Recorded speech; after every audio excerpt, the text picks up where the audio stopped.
Everybody, could you take your seat, please?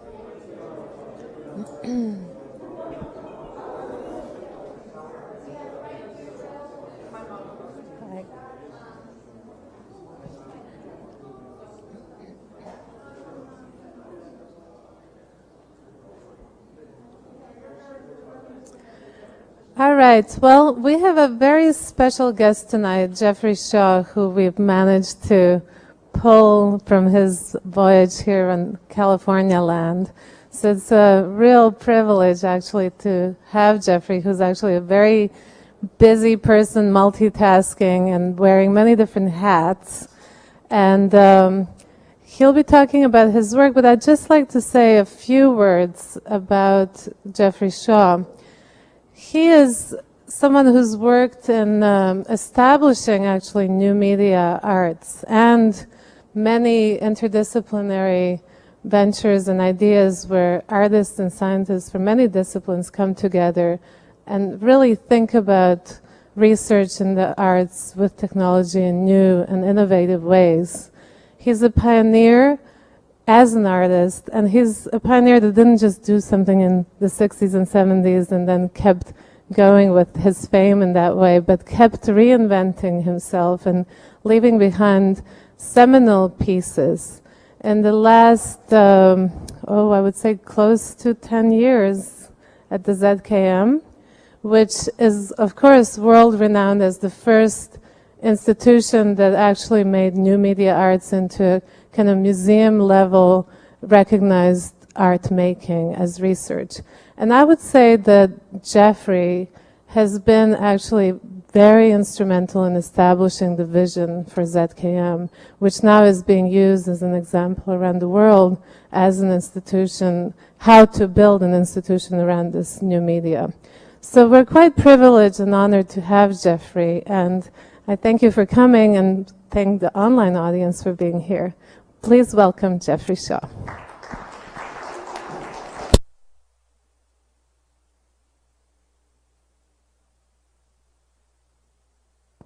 Victoria, thank you for coming, and I'm very happy to be here. So I'm going to sort of take the opportunity to join sort of two stories. One is to do with my own work, just a way of putting together a kind of overview of my own work, but in a specific context. At the moment at the ZKM, we're working on a new exhibition, which should open somewhere in October next year, and the sort of tentative title is Future Cinema. And so I'm sort of very involved at the moment in thinking about, let's say, new cinema issues, and I decided to make a presentation which sort of formats a lot of the work I'm doing in the context of thinking about new forms of cinema. So I've got a little bit of prepared text which I want to read, if it's okay. The title I give to this talk, this little presentation, is Movies After Film, the Digitally Expanded Cinema. The history of the cinema is a history of technological experiment, of spectator-spectacle relations, of production, distribution, and presentation mechanisms that yoke the cinema to economic, political, and ideological conditions. And above all, it's a history of creative exploration, of the uniquely variegated expressive capabilities of this remarkable medium. Now, despite cinema's heritage of technological and creative diversity, it's Hollywood that has come to define its dominant forms of production and distribution, its technological apparatus and its narrative forms. But I believe that this current hegemony of the Hollywood model of movie making is about to be relegated by more radically new potentialities of the digital media technologies. And that's why I find the rise of video game and location-based entertainment industries such a significant phenomena. And though it's still early in the process, I think one can identify focal features of this emergent domain of the digitally expanded cinema. The technologies of virtual environments point to a cinema that is an immersive narrative space, wherein the interactive viewer assumes the role of both camera person and editor. And the technologies of video games and the internet point to a cinema of distributed virtual environments that are also social spaces, so that the persons present become protagonists in a set of narrative dislocations. So as I said in my presentation today, I'd like to discuss in more detail what I feel are some salient aspects of this digitally expanded cinema and contextualize certain of my own works to illustrate this topic. So the first theme I'd like to talk about is one called Peripheral Vision. The accomplished Chilean filmmaker Raul Ruiz has in his writings condemned the compulsive attributes of the central narrative in the Hollywood cinema and calls for strategies whereby the autocracy of the director and his subjugating optical apparatus can be shifted towards the notion of a cinema that is located in the personally discoverable periphery. Now, how exactly to achieve this seems to me to be a very pertinent challenge. And I do see solutions being offered by new methods of visualization and utilization. And these works I'd like to show you now sort of fall under this, in this sort of category. And maybe we can get rid of some house lights.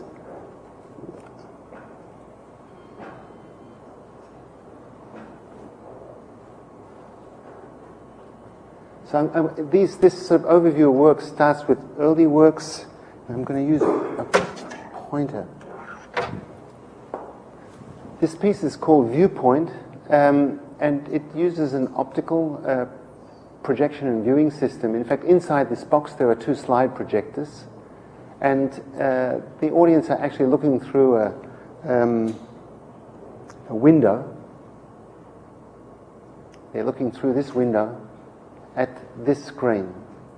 And what they're seeing is a projected image on the screen, and as you can see, the image that's projected on the screen is an image of the space behind the screen, so that one sees that the screen space is a continuation of the real space, and here events have been staged in this space, and they are replayed, and they coexist with the time frame of these people who are just the visitors to the exhibition. So in this particular event, so here's the actual projected slide. I'm actually seen walking across to the window of the museum and smashing it with a pickaxe. And one interesting aspect of this is that for these people are oblivious to what's going on. The only people who see this, let's say, collage of this two time frames and this space of fiction that's been conjoined with the actual space of the museum are the people who are looking through this optical viewing device. And for everybody else, that's what the screen looks like. It's just a grey surface. Now, taking this notion further of being able to distribute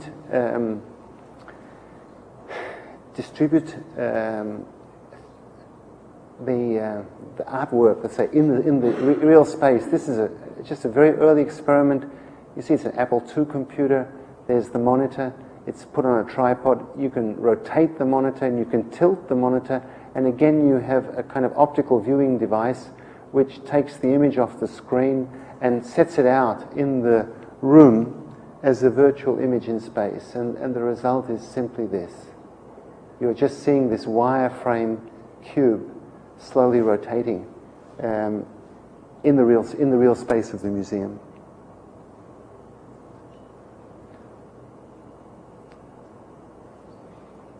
So I think the expression for this is augmented reality. So here is another device, let's say a more sophisticated embodiment of this strategy of distributing the image in real space.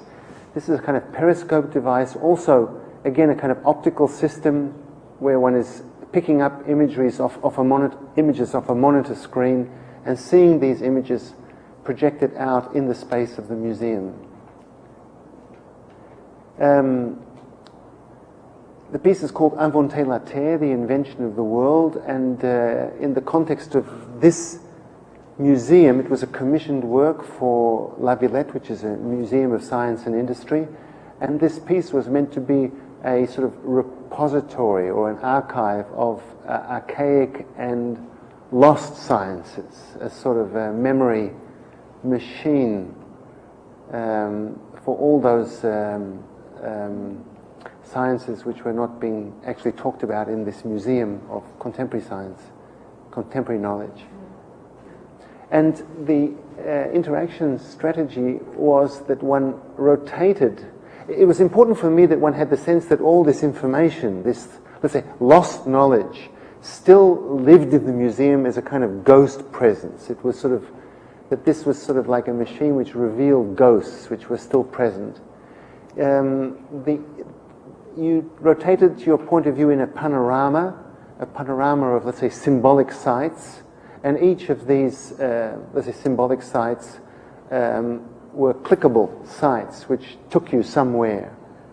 So this is basically the place where you make your selection, but it's a panoramic space of a panoramic menu, let's say, with different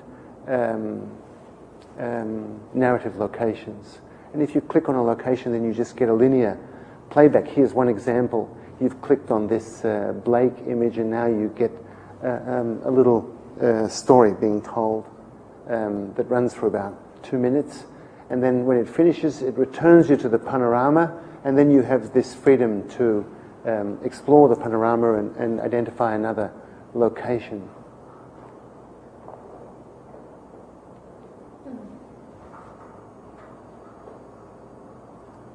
I'm open for any kind of,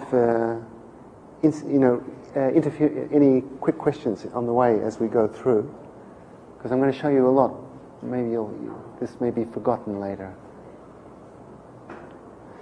And I'll do a little bit of fast forwarding. So here you actually see what the viewer sees. They see these images, again, conjoined and superimposed in the real space, floating about about 10 meters away in the museum space.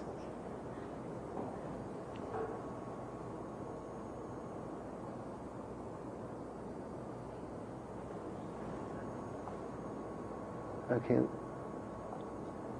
So the other sort of paradigm that interests me is this notion of the mobile window, so that instead of the fixed window, you have a mobile window, and the mobile window basically allows you to explore a space of image and in a way constitutes the presence of an image in space by revealing it. In this case, it's a closed-circuit piece. This little ballerina is actually embedded inside the forklift truck, and there's a video camera moving up and down in front of her, and this video camera is synchronized to the up and down motion of the forklift itself, so that when the forklift comes down, the camera is at its lowest point and sees the ballerina's feet, and as it moves up to her head and arms, and the ballerina is actually inside in here. You can actually look in here and see that little ballerina. So of course it's the ballerina from a music box, but the piece is called Disappearance. It sort of celebrates her disappearance and her virtual reconstruction, a sort of technological reconstruction. The forklift truck being the sort of, let's say, the somewhat masculine reconstruction of her presence. What was shown first? It was a work that actually was shown first in Brussels at an exhibition, and has ended up in the in the collection of the Media Museum, Visit KM.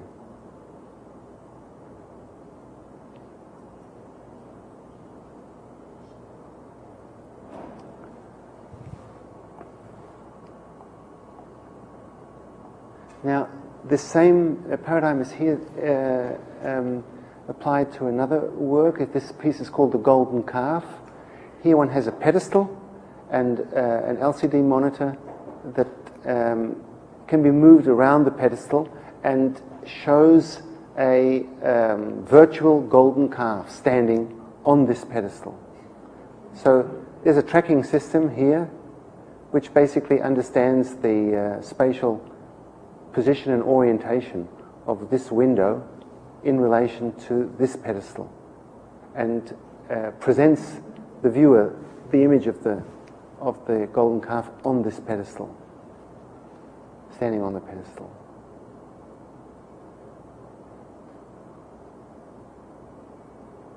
The golden calf has one other interesting dimension. It has a mirrored skin. And though it doesn't really show up in the video documentation, one can see reflected on the skin of this virtual golden calf the actual space in which the piece is installed. And what that involves is going into the space beforehand, taking fisheye images of the space from the point of the pedestal, and then installing these images as reflection maps in the software, so that this golden calf then reflection maps the image of the real space, but not the people who are in the space, just the space itself.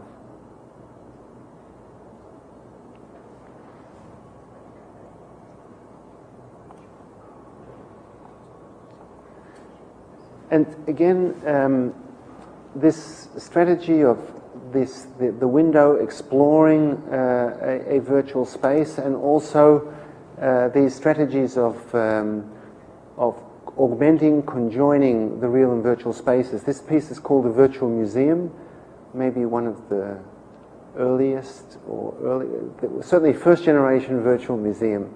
It was shown at the Ars Electronica,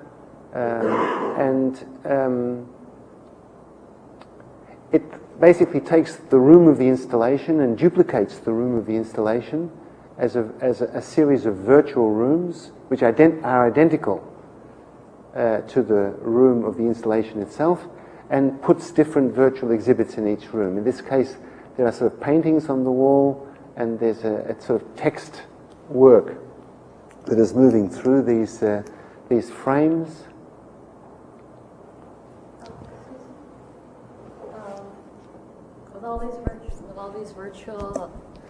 With all these virtual environments that you have, do you feel it's somewhat of a reason in the near future? Do you think it's somewhat of a reason to substitute the actual objects or interaction to just substitute it with a more virtual environment itself? There's nothing here about substitution. It's all to do, let's say, with augmentation. In other words, in all these works, the virtual space is there as an augmentation of the real space, and also talks back to the real space and confirms the real space. I mean, the experience of every one of these works is also an experience of the real space and a confirmation of the real body that is both mediating a virtual and real environment simultaneously. And this you'll see is a constant in all of these works. This, for instance, here there is a grey band around the wall, and this same grey band is painted on the real wall. And in the virtual world, this grey band is where you pass through from one virtual space into another. So there are 4 rooms. One is it's a room of painting, a room of sculpture, a room of cinema, and this is the room of virtuality. It has 3 characters, A to Z, red, green, and blue, lights or primary light sources. And so this is maybe one of the more recent embodiments of this same approach, except here let's say the mobile window is quite big. I'm using 3 projectors, so it's a kind of cinemascope format. And the work is embedded in a circular projection screen. You are able to rotate your point of view on this platform. The interface itself is a video camera, and you use the zoom buttons to control traveling forwards and backwards, and slight rotations of the camera rotate the platform and your point of view. The actual virtual space itself is constituted by cylinders, which are photographic cylinders. These are cylinders of real-world situations, just photographed with a panoramic still camera. So the whole piece is really a kind of exhibition of photographs, which are textured onto cylinders and distributed in a 3D environment, and which allows you to navigate them. And what is sort of important is that, well, I'll see if I can come. So here one moves through this sort of landscape of cylinders. And the cylinders are from many different locations of the world. And here, for instance, one is in a cemetery in La Palma in the Canary Islands. And when you go to the exact center point of one of these photographic cylinders, you basically reconstruct the point of view of the camera that took the picture.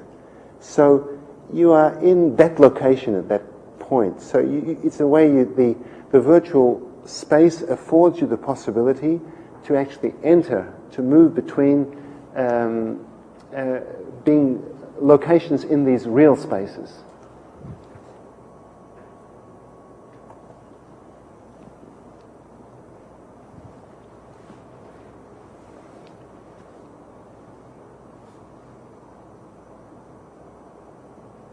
The text these are prepared texts which are triggered when you speak into the microphone of the video camera. And the piece also can be seen from outside.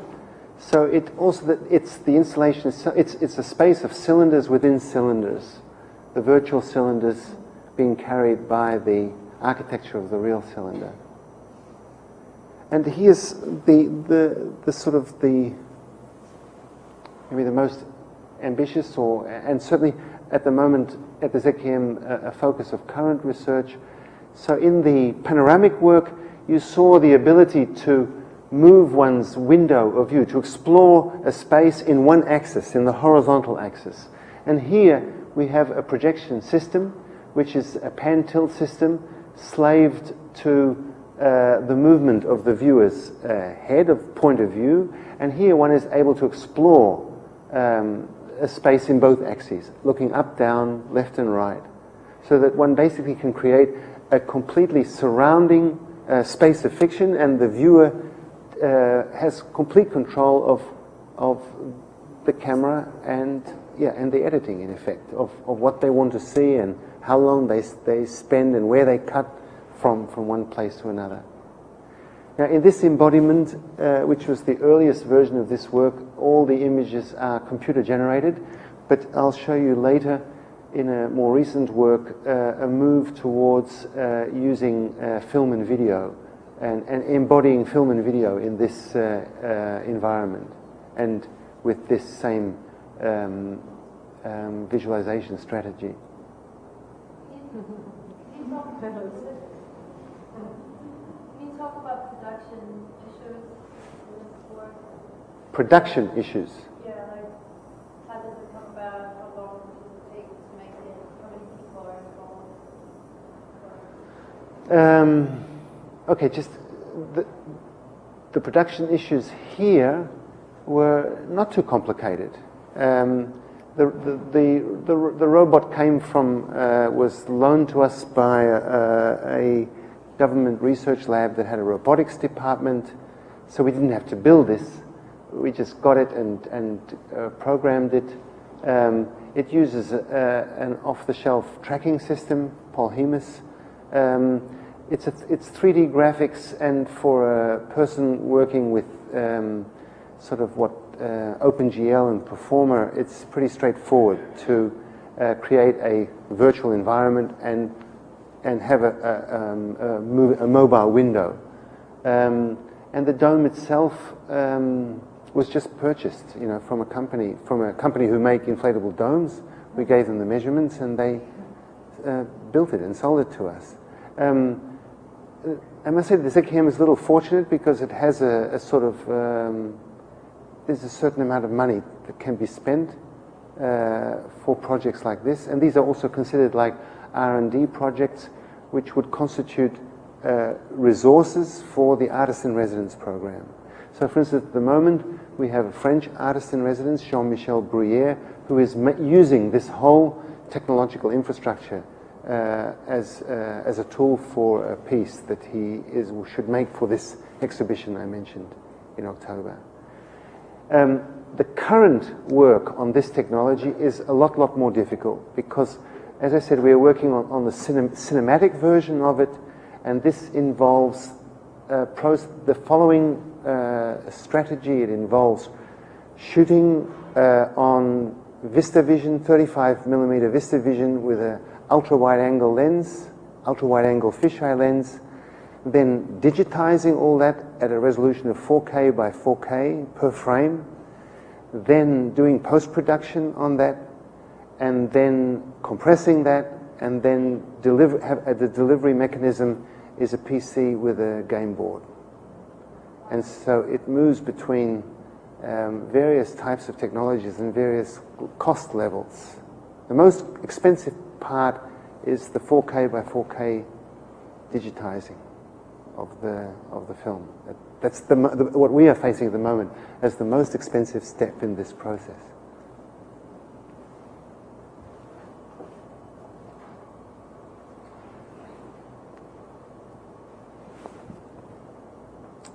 Okay, so the other thematic would be immersive space, and cinema builds hyperrealities, space-time constructs that are conjoined to the presence of the spectator in the darkened magical space of the movie theater. From Cinerama to 3D to spherical Omnimax, the cinema has yearned to construct its fictions in a space of equivalence with the real. The Holy Grail, as in all forms of art, is presence, the experience of being in that place that induces a totality of engagement in the aesthetic conceptual construct of the work. This goal is not the totalitarian spectacle that overwhelms and belittles the viewer. Rather, it is the sublime demonstration that affirms each viewer's unique position and critical relationship to the representation. Furthermore, the new networking technologies allow these cultural experiences to extend themselves into virtual social spaces that can constitute a further level of immersion. So this is a work, again, going back to early pieces. It's called The Movie. It was shown at the Experimental Film Festival in Knokke in Belgium, at that time, very famous experimental film festival. So here, the projection screen is taken off the wall and put onto the floor. And this projection screen becomes an inflatable surface, sort of just half inflated.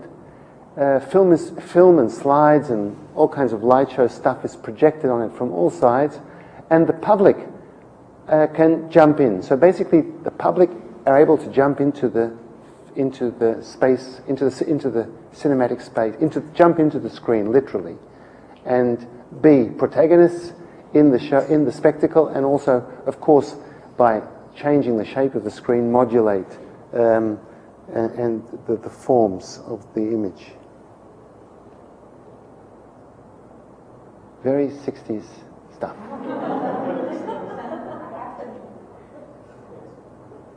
And this is 70s stuff. This is first generation. This is the early days of programmable slide projection. This was a piece I did that involved, I think, something like 3,000 slides. It was over 1 hour slideshow on 3 screens, sort of panoramic, wraparound sort of 180-degree projection. I just want to describe what's going on here. The audience are coming in, sitting in a theatre, and they are actually watching another audience coming into a cinema. This was done in Rotterdam, and this is a very well-known cinema in Rotterdam. They're looking back into the cinema. Here's the projection booth, and they're watching this audience come into the cinema as they are coming into the theatre to watch this show. Well, this piece involved sort of a lot of experiments with 180-degree panoramic scenes, like putting the cameras on a table and watching people have a meal. Okay, 80s piece, Heaven's Gate. So here the strategy, let's say the immersive strategy, is very simple. There's a projection up on the ceiling, and the visitors are standing on the whole floor is a mirror. The piece is in a black box, and so basically one is floating in a space, in a kind of void between the image above and the image below, reflected below. In spaces where I can build a really tall box, the sort of the feeling of vertigo can be quite strong, because when the image is quite low down, the actual imagery itself is a kind of oscillation between looking up at Baroque ceiling paintings and looking down at the planet, at the Earth's surface, satellite images looking back at the Earth's surface. So the imagery just oscillates between looking these Baroque ceilings and these satellite images. And it uses a process of digital manipulation of the images to try and maybe reconstruct some of that Baroque ambition of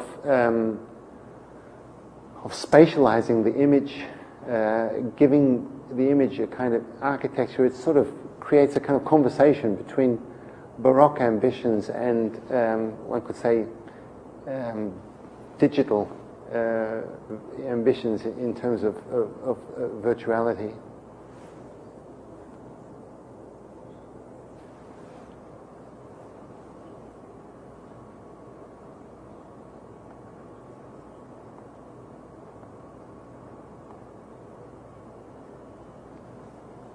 This is, now we should maybe try and see if we've got some sound now.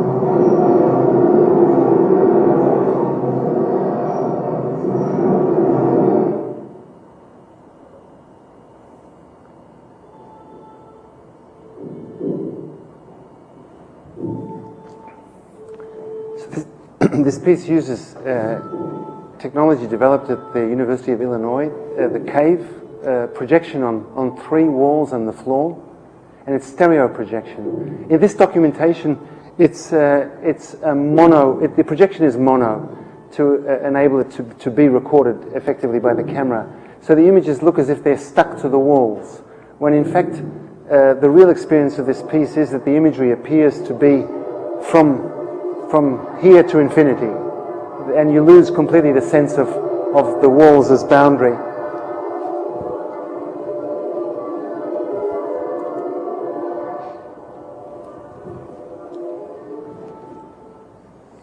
It's clear that handling the puppet, this archetypical sort of artist's surrogate body, is being used here. There are sensors in all the joints, and the manipulation of the puppet allows the modulation of what is going on in the visual space. And I think you noticed also that if you take the puppet's hands and cover its eyes, the room goes dark, and when you open the puppet's eyes, you are in another virtual space.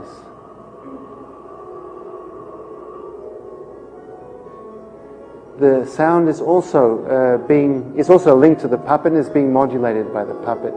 So, for instance, here the space is sensitive to the symmetry of the puppet, and depending on how you handle the limbs, you deform the symmetry of these, in fact, geometric forms as they move from the distance towards you.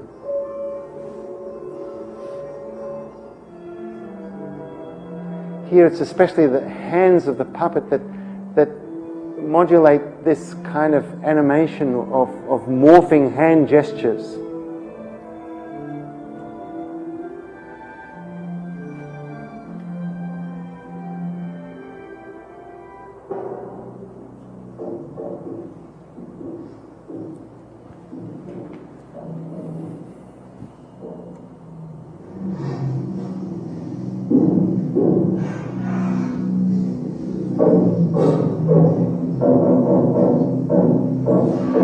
Here's the real puppet, a virtual reflection of that puppet, and shadows on the walls, shadows of the virtual puppet.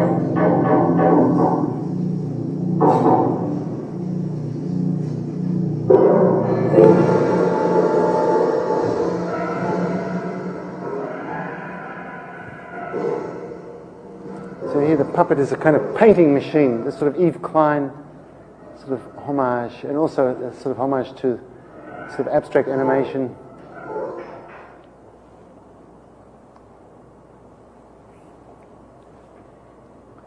And this is a work. It's a work done by a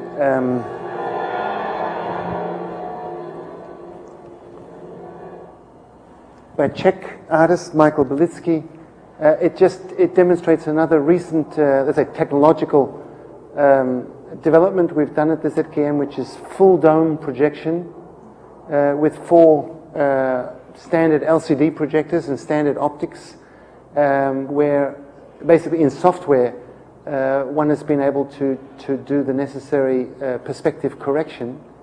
The interface is this golem with texts which move across its forehead.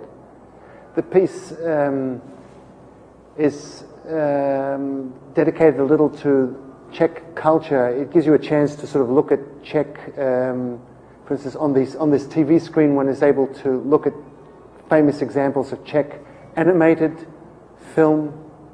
Sort of handling the interface allows, and here, for instance, one is able to click on different Czech authors, and then the space is filled with quotations from these authors' works. On one side in Czech language, and the other side in German. And here you have a kind of gallery of Czech Cubist paintings. And if you click on the frame, if you click on the frame here, the painting goes out of the frame, goes out onto the surface of the dome, and sort of breaks up and reconstitutes itself.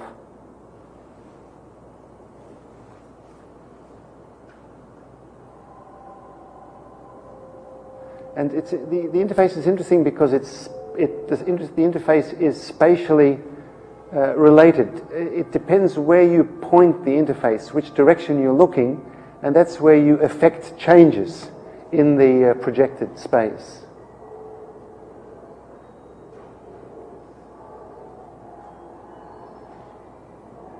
So it's a kind of notion of augmented virtuality.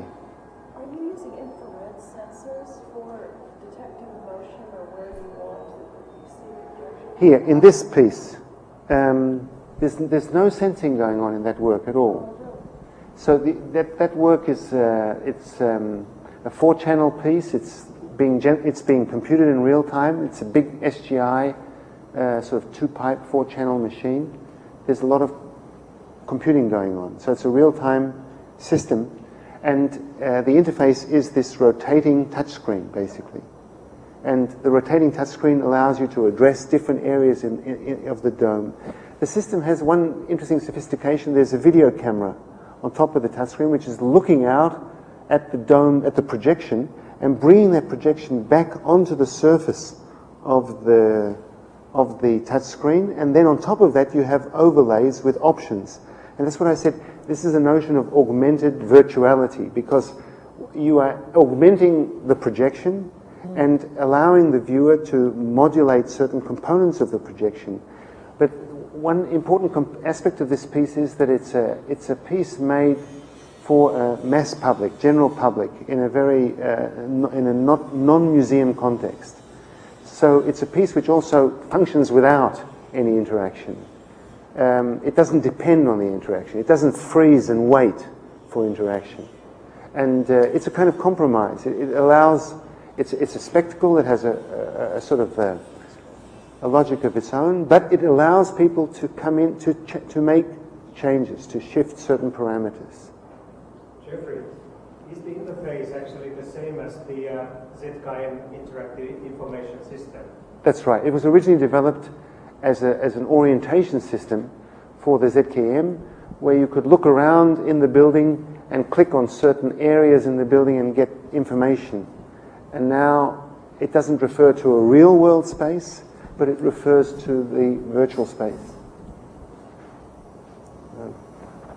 So I mentioned that another dimension of the immersive space is the social dimension. I'm showing this work first because this is the original piece, Legible City, one of the first generation of real-time computer graphics pieces, interactive pieces, when the first generation of SGI machines became available.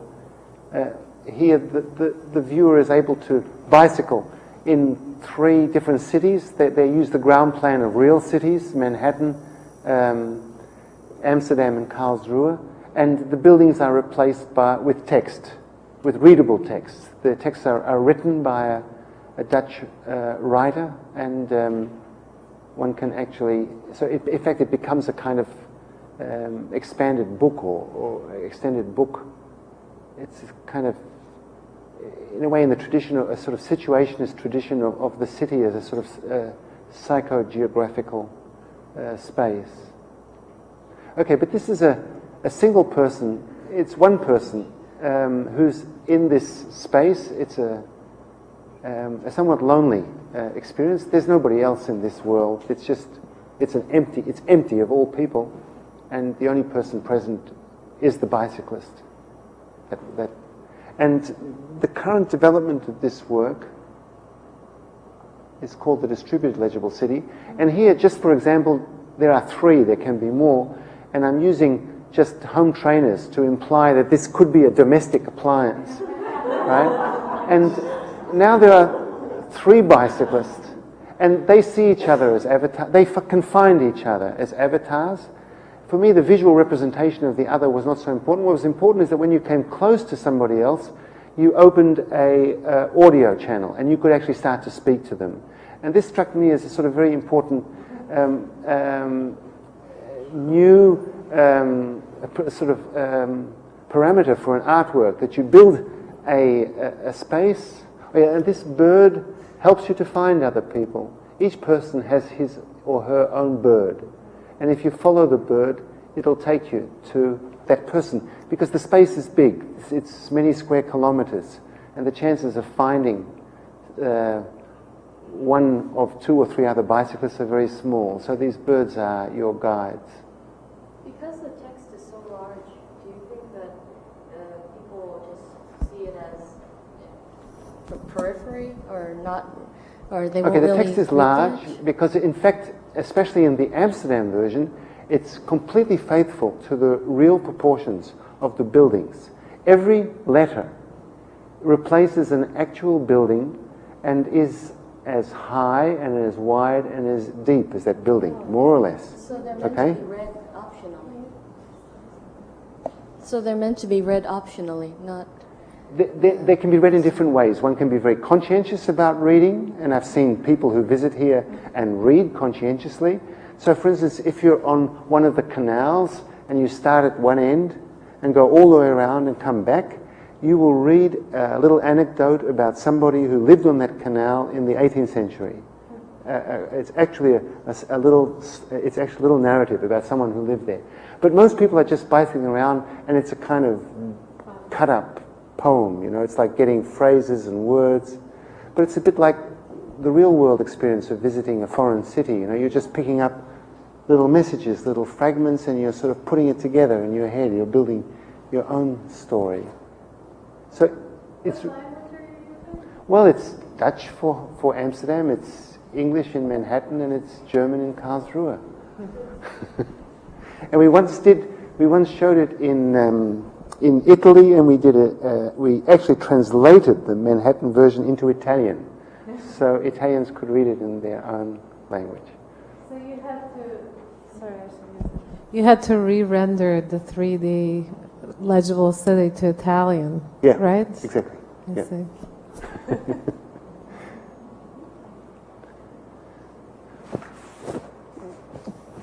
And I would say that there is a big focus at the moment in current research at the KM into this notion of, let's say, distributed virtual environments where you can have many people present simultaneously from great distance. Okay, so the other thematic is interaction modalities. Just one question, Jeffrey. Are you thinking of making this available over the internet?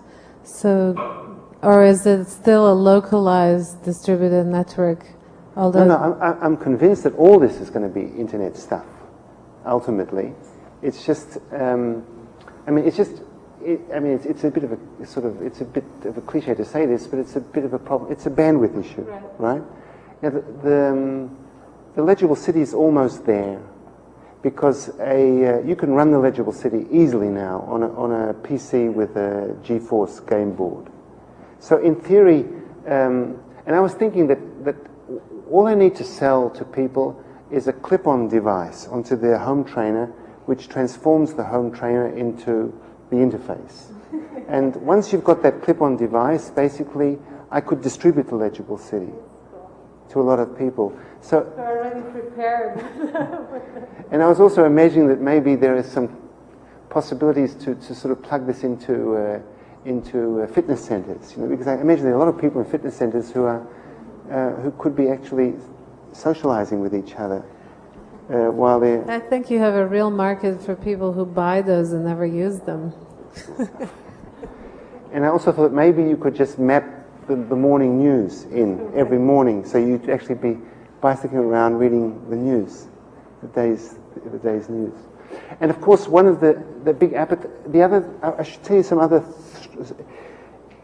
What was very clear with Legible City was that when people are bicycling around, there's an appetite for graffiti. It's like the place asks for people to write their own stuff in there.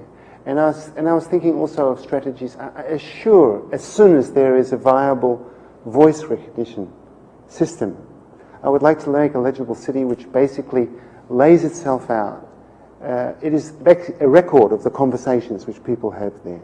So the legible city is just a continuously metamorphosing place that is just it's just the record of what has been said.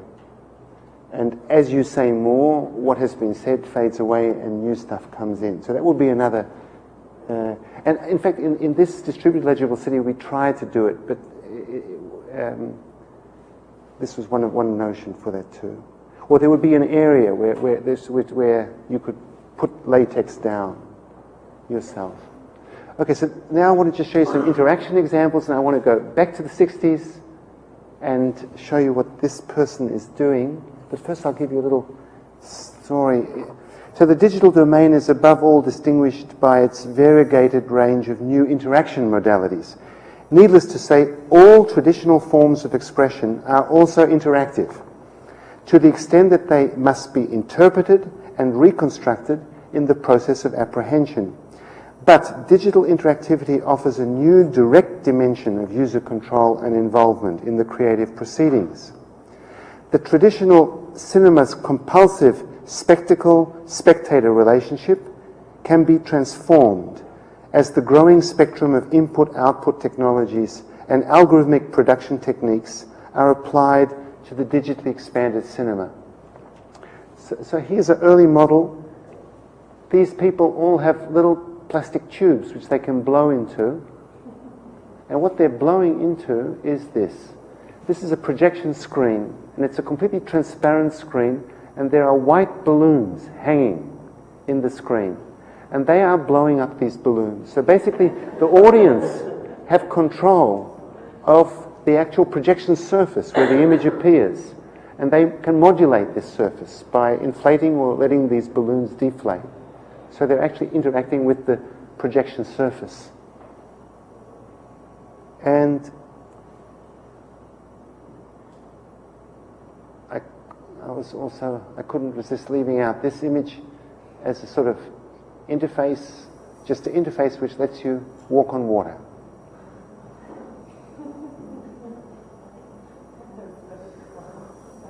It's very hot. Terribly hot.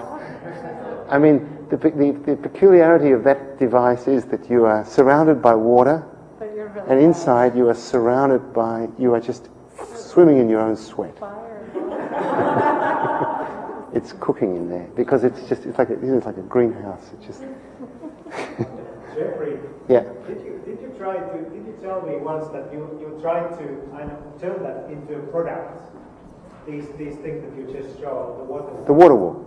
Yeah, I spent half a year. Did you? So you had an idea of actually probably developing a product. That was early 70s, but so product based on this water walk piece. Is that right? Yeah, it was the one time as an artist where I decided to take time off and see if I could commercialize one of these, an artwork.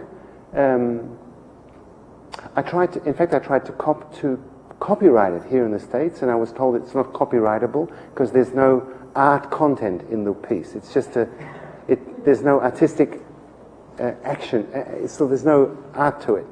And I was looking at commercial possibilities. And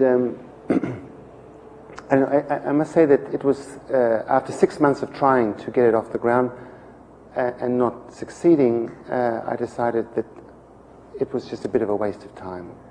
And since then I haven't really bothered much with commercial implications of a lot of these works. The only interest at the moment, there's a commercial interest or IP interest, is because of my relationship to the ZKM. As an artist, I have no particular concern about IP. In fact, I find it more interesting to make this work so that it becomes public domain. Because as soon as it's published, it's public domain. Nobody else can patent it any longer. But from the ZKM's point of view, it's interesting to have a cultural institution that is able to build up a portfolio of patented technologies. This is sort of unprecedented, that a cultural institution starts to accumulate, let's say, value like a scientific research institution. So, points of view is my first interactive 3D computer-based installation. The first time I custom designed an interface for its operation, and again it's an Apple II computer behind it, and that's the best it can do. It's 100 straight lines in black and white, and it's I think like 8-10 frame rate. But what the joystick does is that it allows you to move up and down 90 degrees and around 360 degrees. So it expresses the fact that one is moving one's point of view around and up and down the image space. So one is navigating the image space. And this joystick just brings you closer or takes you further away. To give some richness to this very limited sort of graphic range, this 100 straight lines, what could you do with that? I used Egyptian hieroglyphs and gave viewers a little dictionary so that they could interpret these signs. So in effect, this very simple graphic space was able to carry a fairly dense amount of content. And the other very important aspect I have to rewind this to clarify one little detail.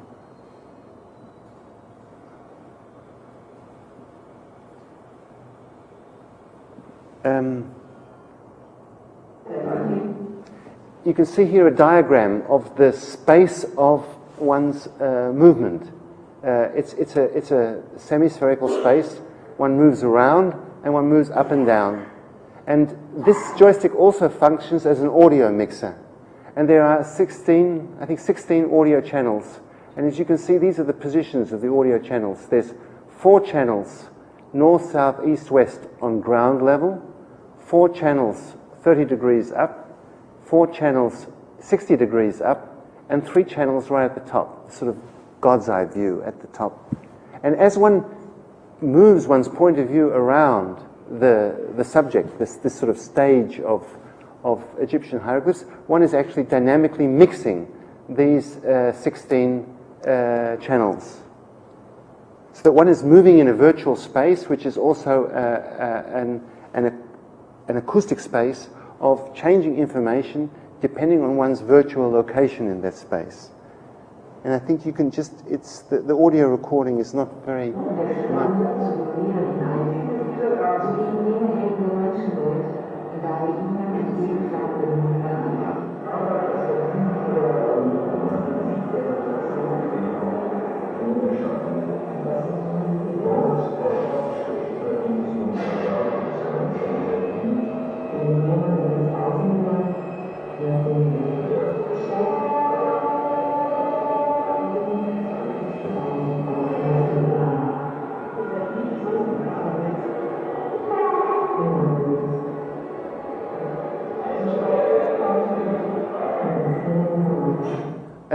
For me, what's very important to understand about this piece is that the sound is not coming from these objects. It's not the screen or the image that's speaking to you, but these are voices, these are texts which surround you and basically are addressing the image from behind, in a way from behind you, depending on what position you take in relation to the image.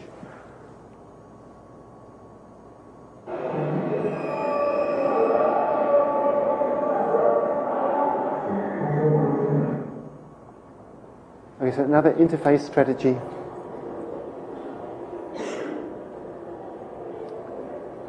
So then, the other range of interfaces are the ones which basically are, there's nothing to handle. So here it's just a video camera looking up at you, taking your imaging, putting it behind a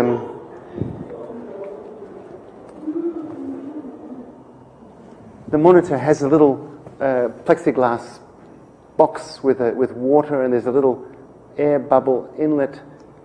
When you move your head, you trigger an air bubble, and at that moment you trigger this process of digitizing, which moves out in concentric circles from the center, and basically does a kind of image, a sort of circular image processing on your own image, on your own face, as you look down at the screen.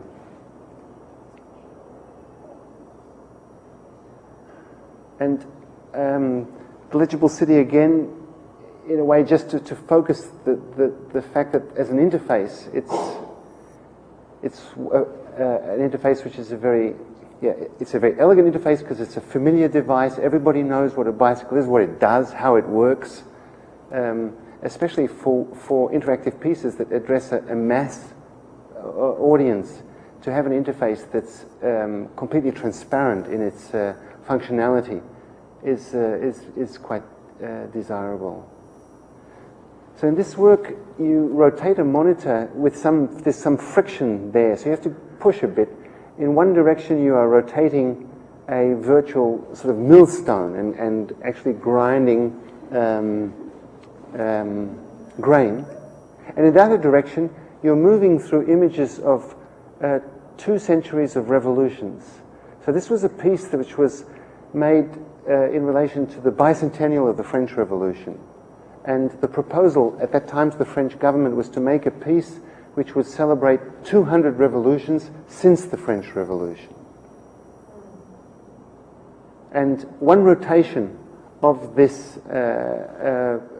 sculpture takes you through these 200 revolutions, these images of 200 revolutions since the French Revolution, in that axis of rotation, and in the other axis it switches to the millstone.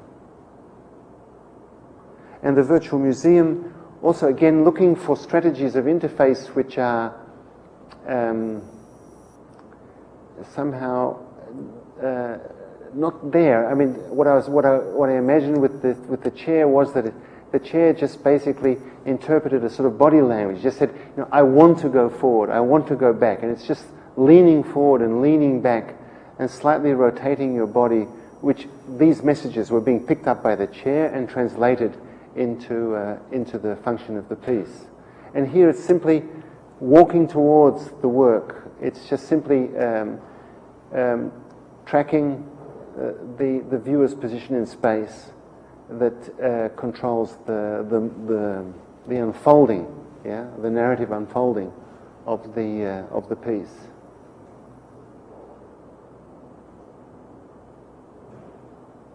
I mean, it might be interesting to imagine how one watches a 1.5 hour movie just by walking towards it. It might, but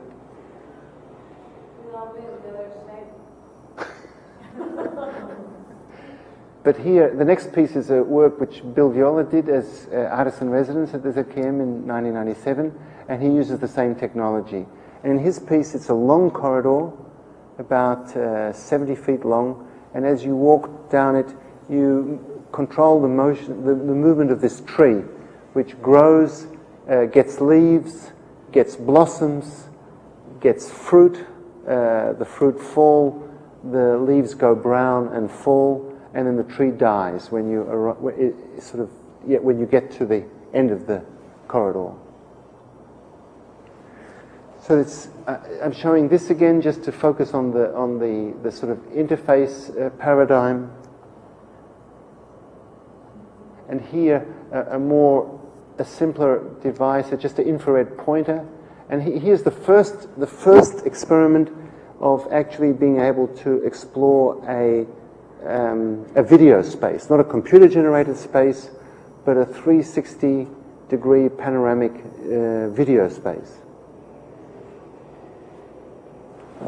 Okay, so the last topic is this, distributed narratives, which I think is perhaps the biggest challenge for the digitally extended cinema, the conception and design of new narrative techniques that allow the interactive and emergent features of the medium to be fulfillingly embodied.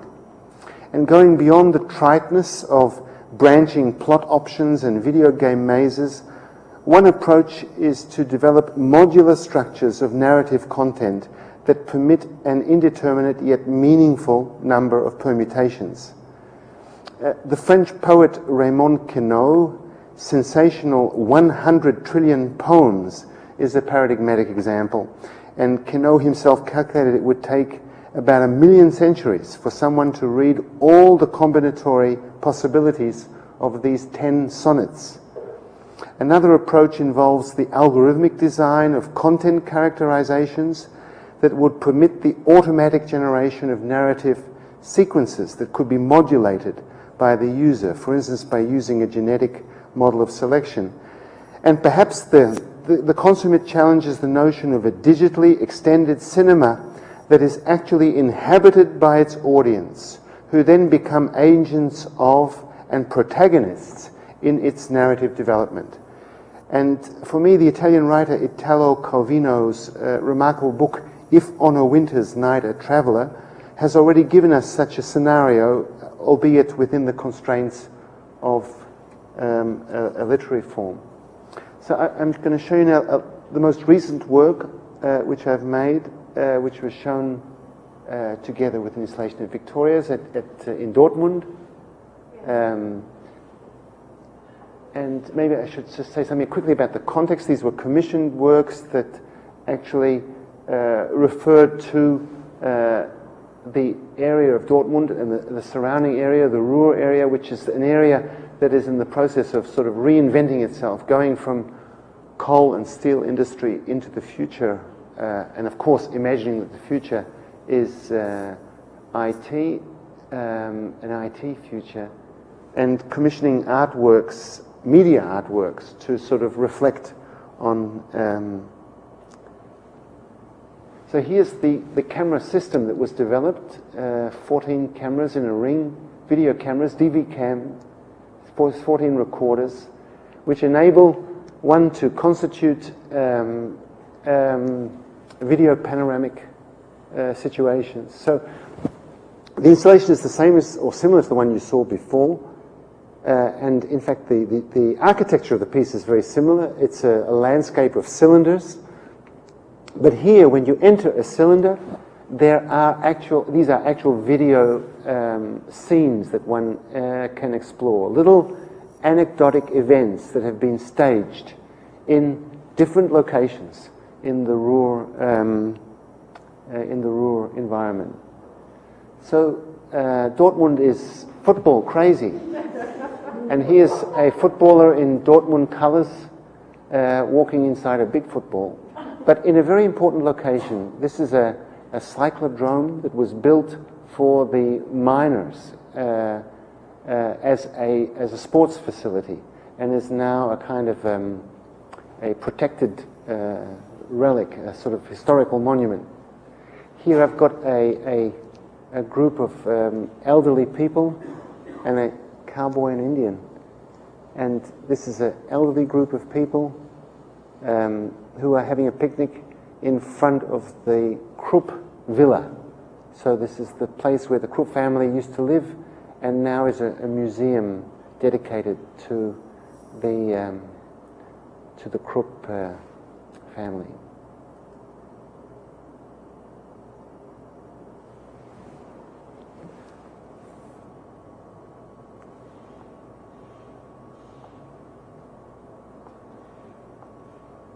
Here, a group of very happy young Muslim ladies. There's a very big North African population, immigrant population in Dortmund, in the Ruhr area.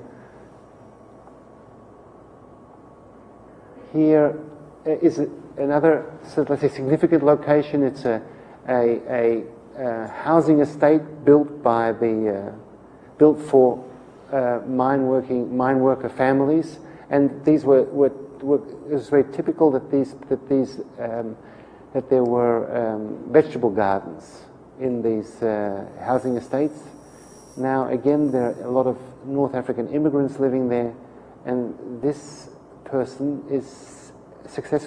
seems to be successfully growing watermelons in Dortmund, which has never been done before. And it struck me that this might be an alternative destiny for the Ruhr Valley, you know? I mean, maybe it's not IT, maybe it's watermelons.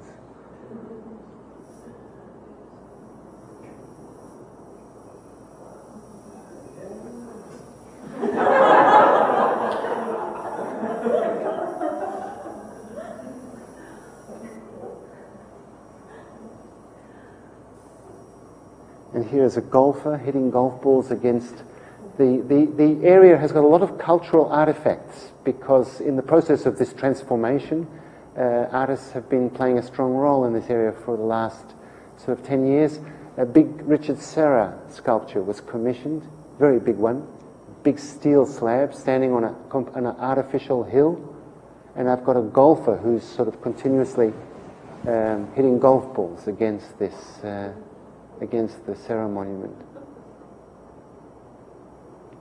Now, let me just say something about how this functions. What I'm showing you are these are little, let's say, events which have been staged in these locations, and these events have a kind of anecdotal significance in relation to these specific environments. It's really a piece meant for, I suppose, above all, for local people who know the environment and who can understand the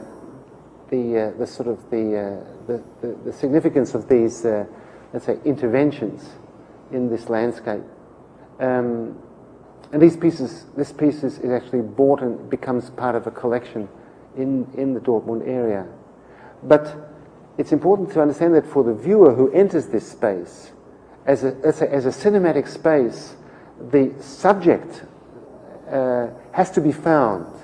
In other words, one enters, and I've seen many people enter these panoramas and maybe just miss this guy completely. They may just pass him by or not see him, but they may be looking somewhere else and just pass through. So one has a very radically new paradigm in relation to cinema, and that is one has to, the narratives are embedded, and there can be one or more embedded in a space, but one finds them or doesn't find them, or one spends as much time there, one notices them. It's a sort of a real world model. Here there are birds, and they fly down and settle one by one on these gravestones, which are gravestones of miners who were all killed in one mine disaster. So they all have the same date of... Pardon? How long time-wise are each clip? Each clip is approximately 1 minute. And when you reach the end, it starts over? It starts over again. So I wasn't in the mood for a sort of piece where basically you had to hang around for 10 minutes before something happened. So with any kind of curiosity, you would find something. But I also noticed that even that without that little curiosity, if you just come in and just go, you can also just go out, or you can look around and wait. So here, it's a bit surprising to say, but this is there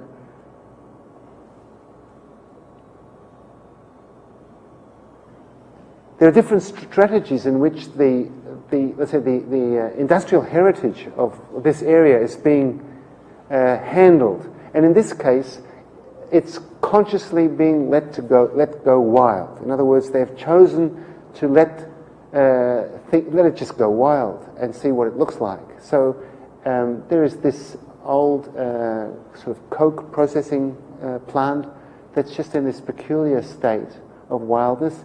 And I've introduced these Alsatian dogs who are just foraging around in this space.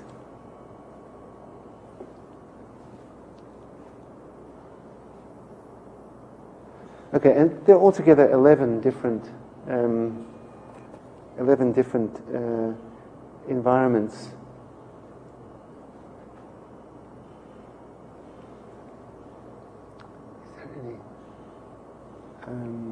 Okay.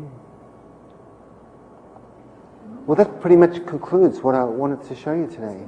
When you talk about narrative, are you talking about... Rebecca, can you use the mic, please? Yeah.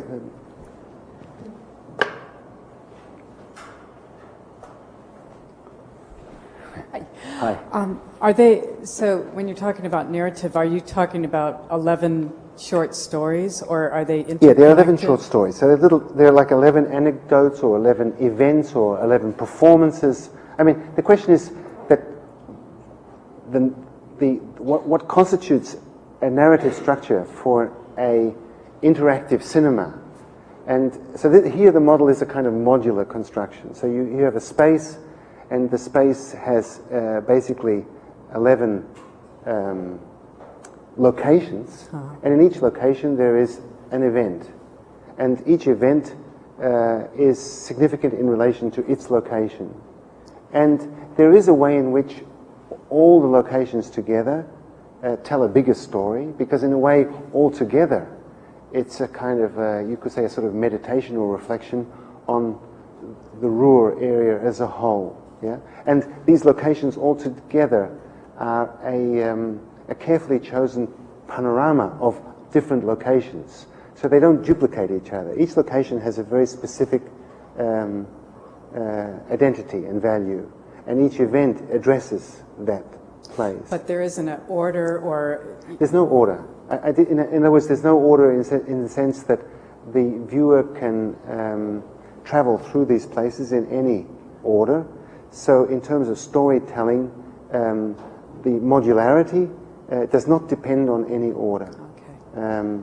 They just coexist, these, let's say, 11 events, or these 11 these 11 performances, and as one moves through them, one basically can put them together. The viewer is the one that creates the link, not this different. I mean, the links, let's say the links are very open. There is no I wouldn't say the viewer is linking. The viewer is exploring, and the viewer actually sets the order. But there is no one order is better than any other order. All orders are equal in this piece.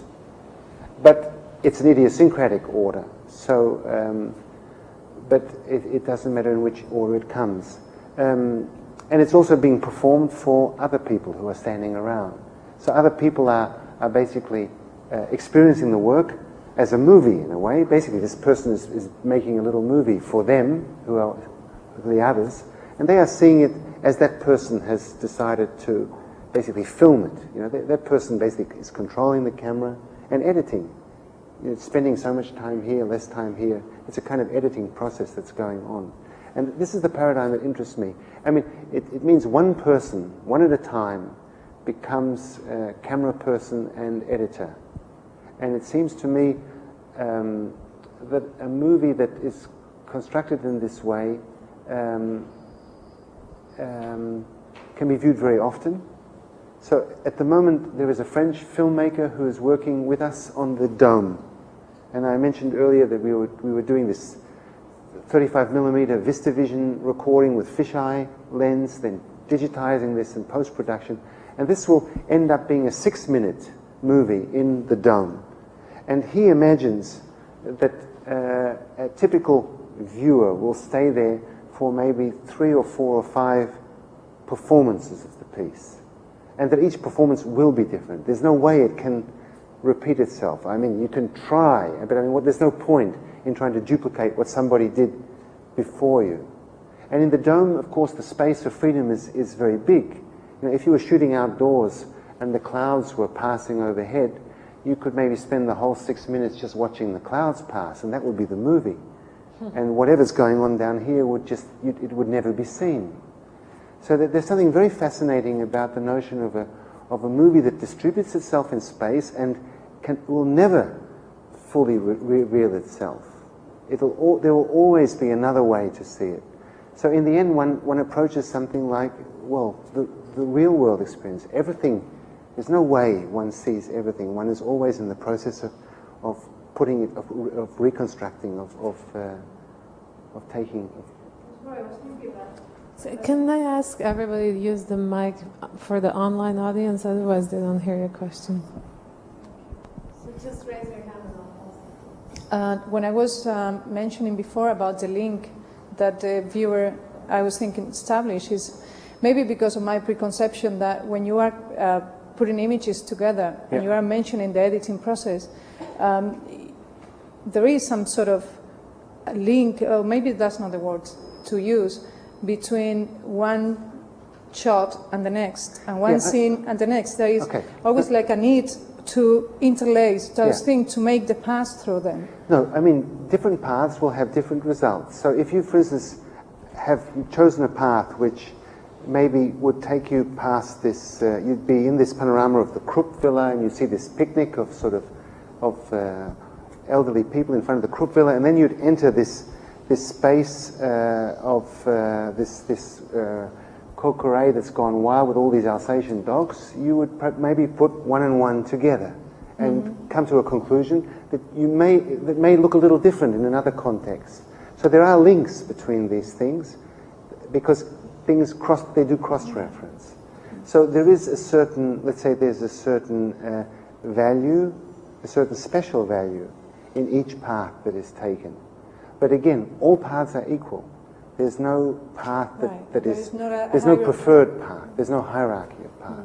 And I would say that in the work that this French filmmaker is doing at the moment with the dome, it's exactly the same approach. He has 9 characters all around, and he imagines that most people will spend most of their time with 1 or 2 of these characters. They will choose 1 or 2 of these people to spend their time with, and others will spend their time with other people. So, but it's all. There is no preferred path. It's like it's understood that all navigations through this sort of space should be all equally viable.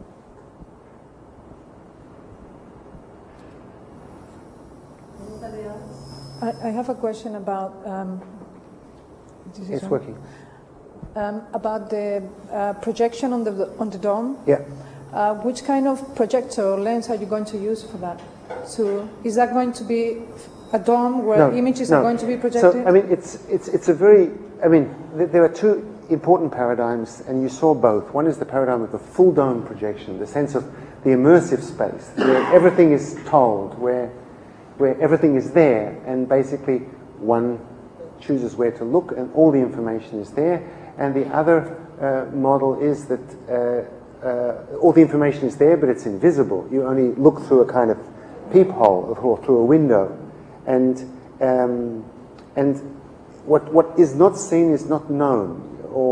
And it's also important to understand that if you were in a full dome environment, some people are looking there, some people are looking there, some people are looking there. People will choose where they want to look. In this in this sort of peephole environment, it's one person who basically determines what everybody sees, and everything else remains a secret. And there's more to be seen. It's waiting to be, let's say, exposed. I should say also that this French filmmaker sees the work he's doing very much connected to the last work of Duchamp, which is also a sort of peephole piece. And he's even happy with a very small window. So it'll just be a normal projector like this, though the resolution is quite high.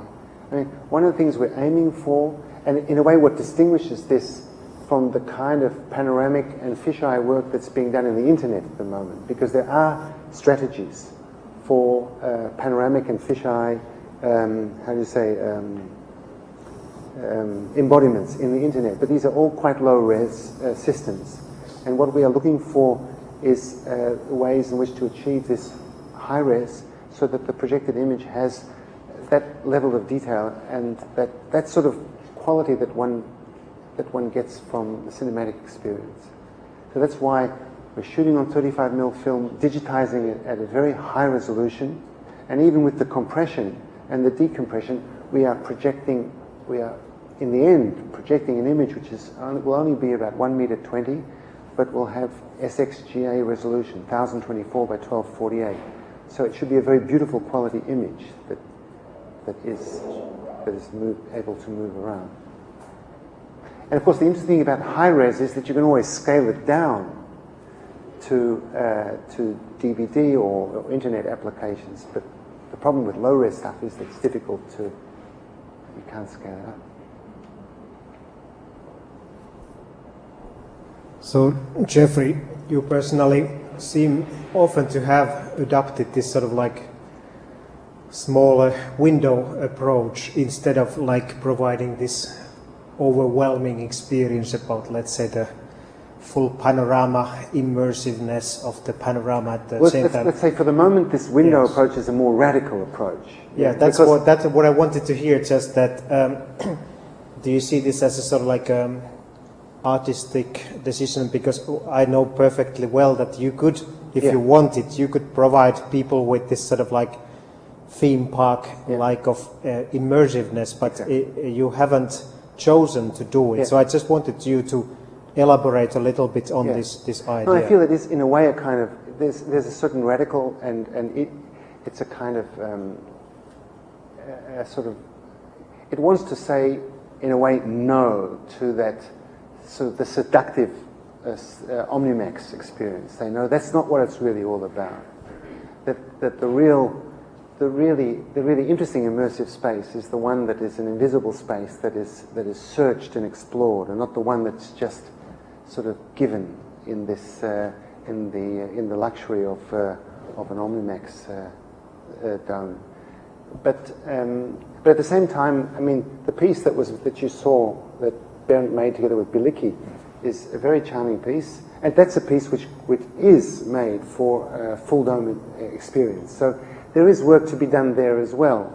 So there is a challenge also in the interactive modalities of a completely immersive space like full dome or cave environments. It's still somewhat irresistible, to be really fully surrounded. I have a question. I actually did not know that you're doing another version of Legible City, and I think it's a really wonderful development to bring in from a kind of a de Chirico environment of emptiness to an interactive environment. And I guess what I'm curious about, and which you may want to address, is the piece that continues to be developed over the years. In other words, it's not finished and put on the shelf, but it's almost 10 years, right? Yes. And you do other projects, but then you come back and further develop it. I think it's a really interesting notion rather than just having a finished piece. Yeah, and maybe what's important to understand is that the development is not just a development driven by the sort of banality of the fact that the computers are faster, you know, and that you can do, you know, it can, that's not what it's about, yeah.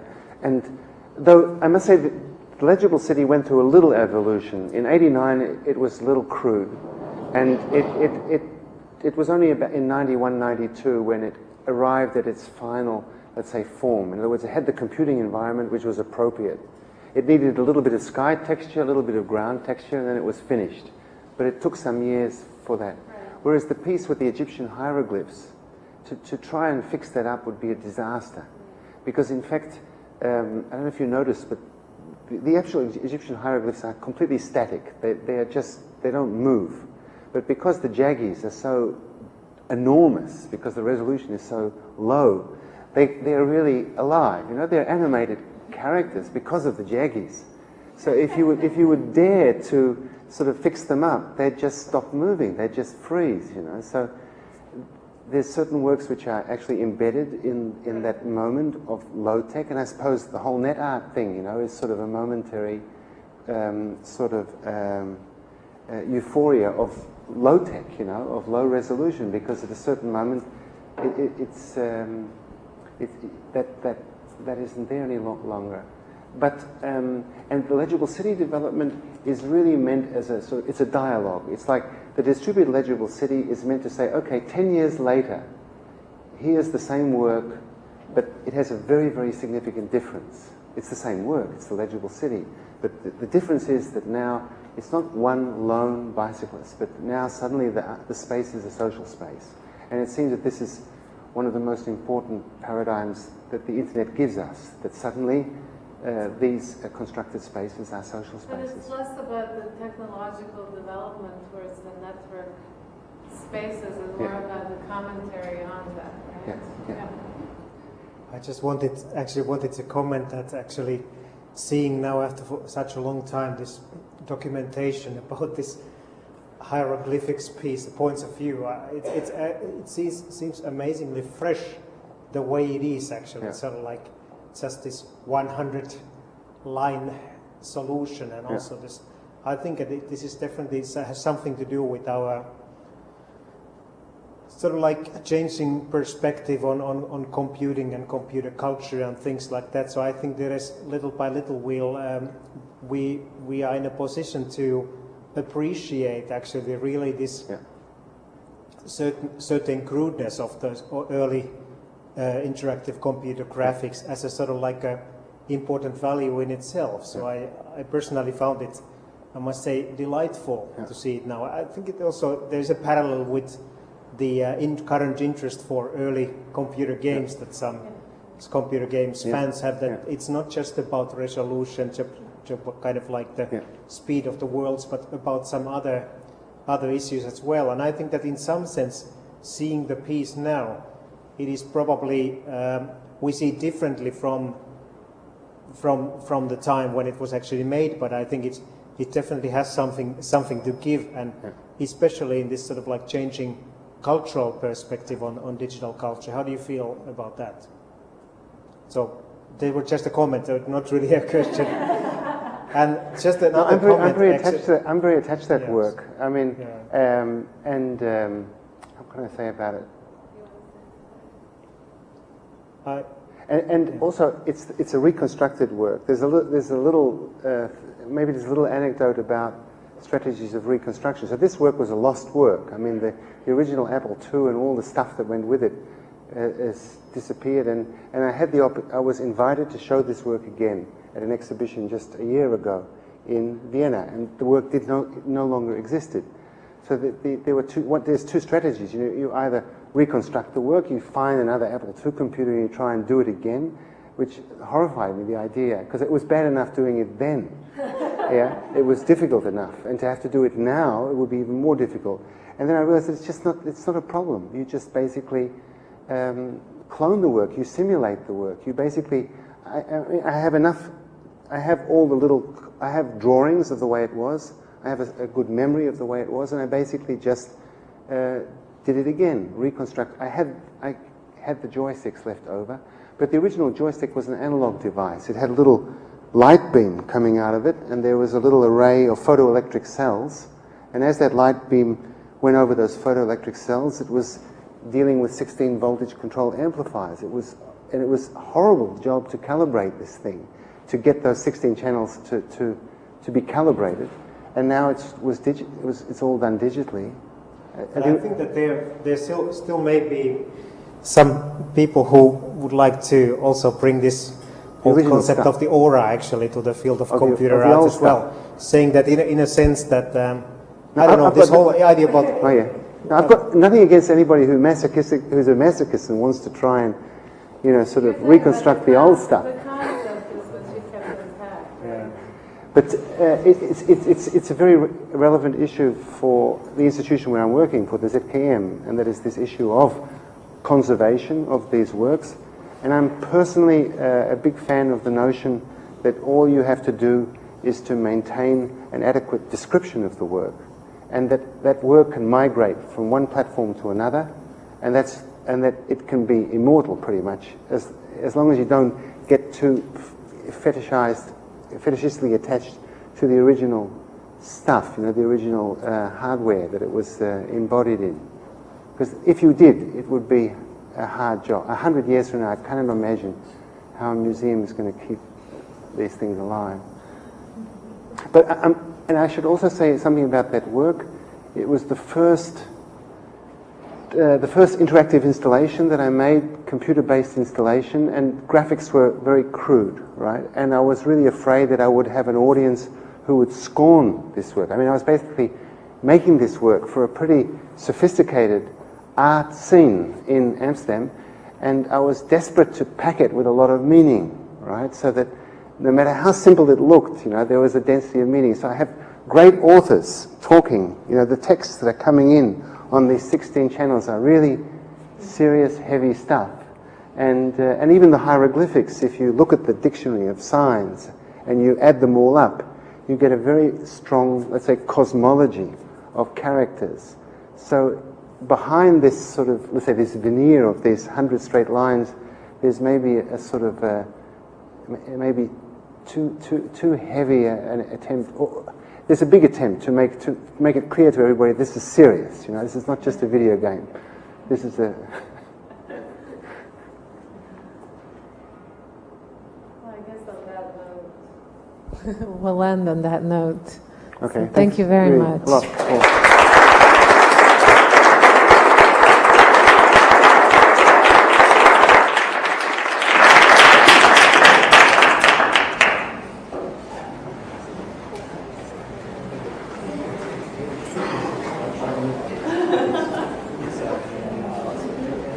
That's